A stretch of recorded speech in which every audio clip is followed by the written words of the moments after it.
श्राद्ध क्यों किए जाते हैं? श्राद्ध कितने प्रकार के होते हैं? श्राद्ध की शुरुआत किसने किया इस पृथ्वी पर?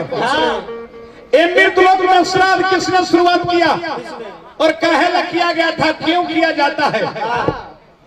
तनी 506 मिनट ध्यान में देखिए। हमने लेदारी ना कर तन्नाव का भाई लोग खिसियाए लेते जहां परसों के तनी सुनिए वो परसों सुनी तन्नाव का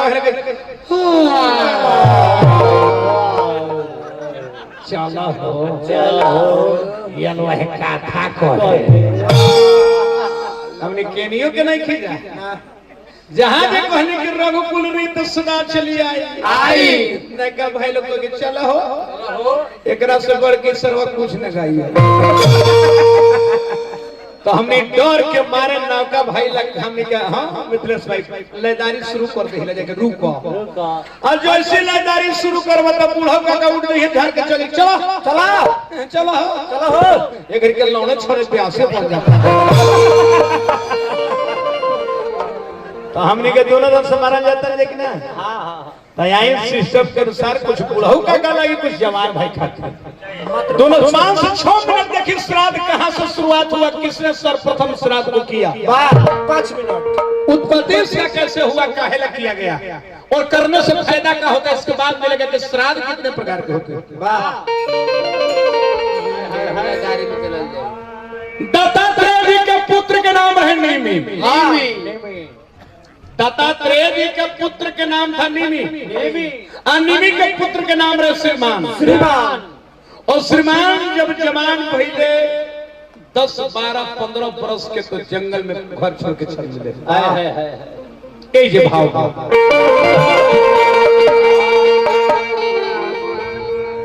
अरे पुराण के भीतर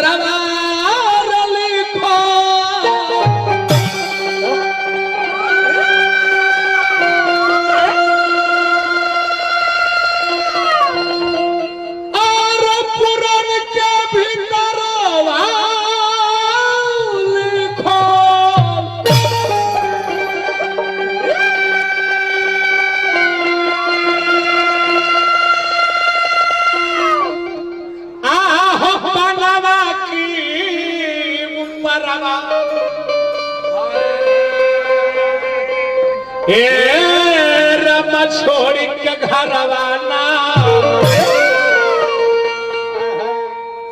बहुत ऐसे बात है कि हम लोग करते हैं जानते नहीं कि इसको करने से फायदा क्या है। जैसे नेताजी होली के दिन समझ जरा के हमने सुबह में पाकी पर आवल जाला का दो अब पूछियो कर से कि पाकी कहला पर है तो बता ना सकेला। आसान के रंग क्यों फीके जाते हैं? सुबह में का दो आसान करने से कारण क्या है? बिना कारण के कोनो बात नहीं है नहीं।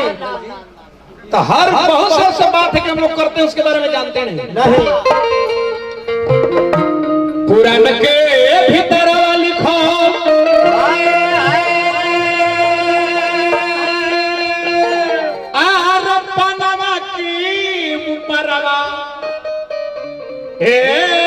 रम छोड़ी के घर आवाना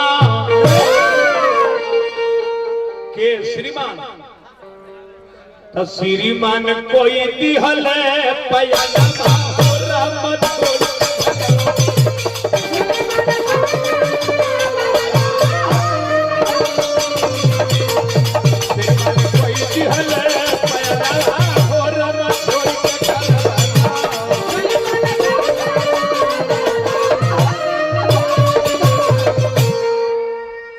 जंगल में जाके आसन लगा के भगवान के ध्यान में श्रीमान जब बैठ जाता है अचानक घटना घटता है मारी के आसनवा श्रीमान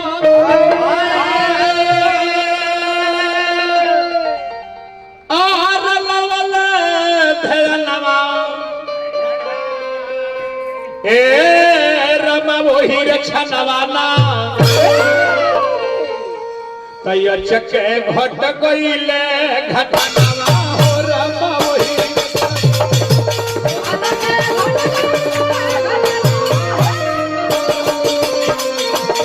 चके घट गईले घटनावा हो रमा वही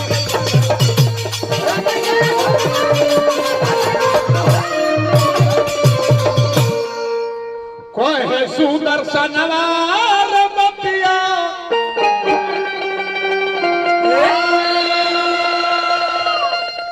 अचानक उस लड़का के साथ क्या घटना होता है? कहे सुदर्शनवा बतिया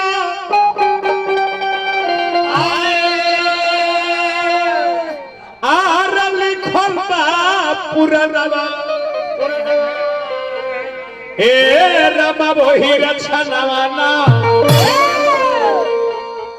तैया चके हो गईले मरनवा हो रमा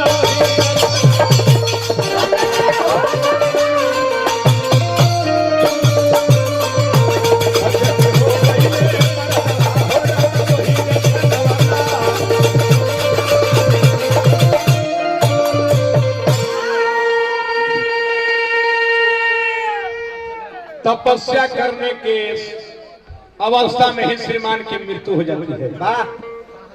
अब देखिए जब श्रीमान मर जाते